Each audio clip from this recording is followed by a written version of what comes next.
Class 12 chemistry के unit 7 के P block element के एक नए टॉपिक के साथ which is very very very important. ठीक है, उसका नाम है halides of phosphorus. Halides of phosphorus. तो फास्फोरस दो तरह के हैलाइड्स का फॉर्मेशन करता है। फास्फोरस दो तरह के हैलाइड्स का फॉर्मेशन करता है। एक है ट्राइहैलाइड्स, ट्राइहैलाइड्स of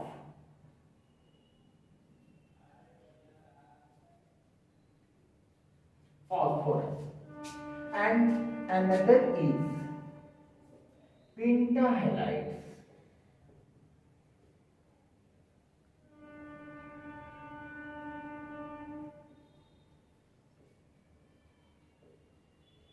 Phosphorus के pentahalides like PCl5 and trihalides like PCl3। ठीक है, दो तरह के हैलाइड्स का फॉर्मेशन करता है।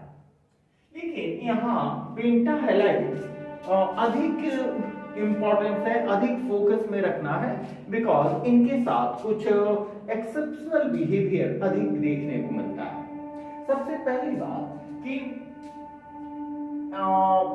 pentahalides, these are less stable than trihalides। ट्राइहैलाइड्स से लेस स्टेबल होते हैं पेंटाहैलाइड्स। और पेंटाहैलाइड्स गैसियस मॉलिक्यूल्स के रूप में, यहां देखें,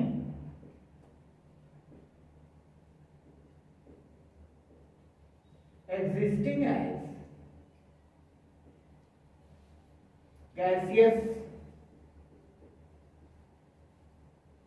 गैसियस मॉलिक्यूल्स के रूप में ये एज PCl5 के फॉर्म में ये एग्जिस्ट करते हैं, जबकि क्रिस्टलाइन फॉर्म में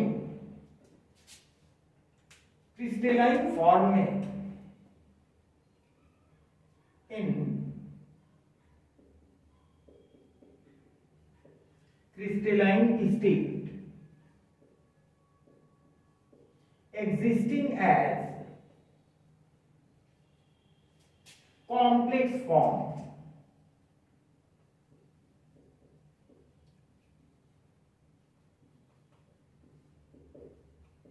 like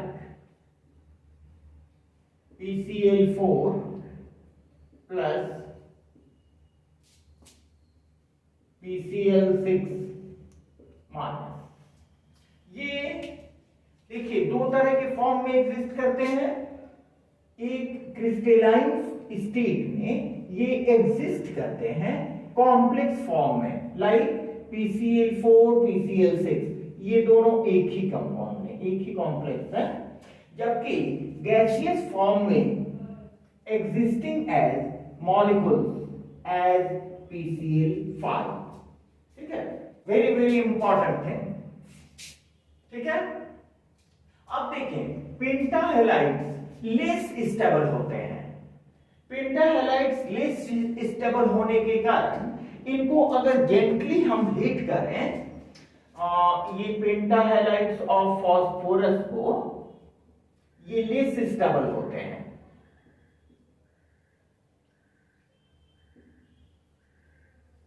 लेस स्टेबल होते हैं जिनके कारण अगर जेंटली हीटिंग करें,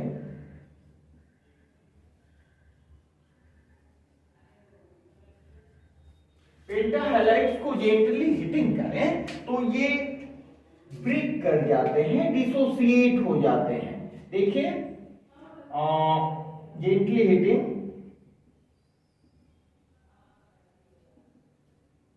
dissociates to give PCl3 and Cl2।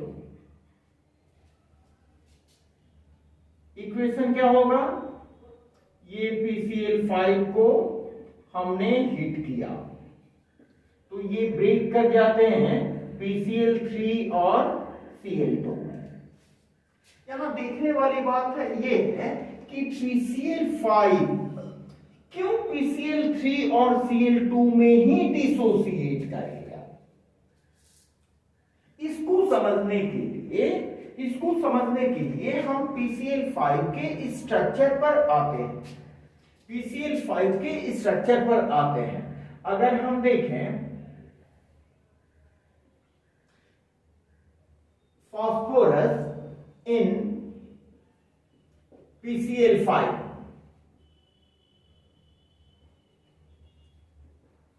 remains in sp3d hybridization।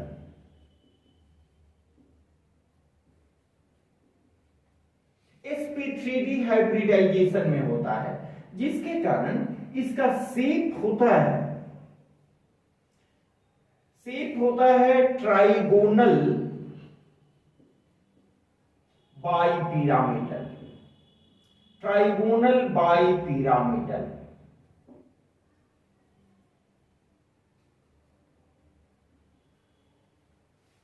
ठीक है, जिसको हम इस तरह से स्केच कर सकते हैं।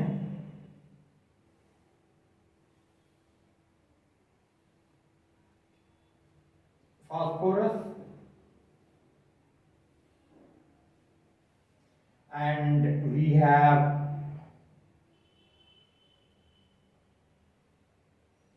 एक Cl यहां, it is equatorial position and this is axial position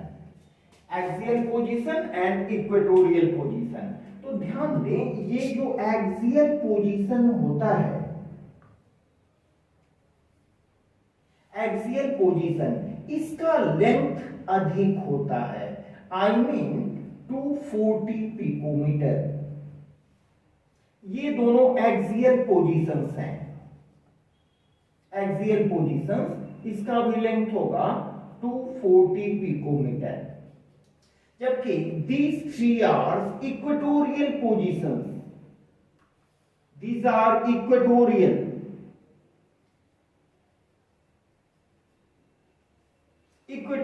position, और इनका जो लेंथ होता है, इनका लेंथ होता है 202 पिकोमीटर।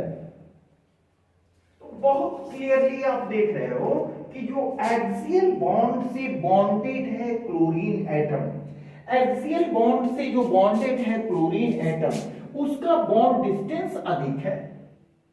तो एक्सियल बॉन्ड से दो क्लोरीन एटम बॉन्डेड है, जिसके कारण ये टूट के देता है Cl2 एंड PCl3।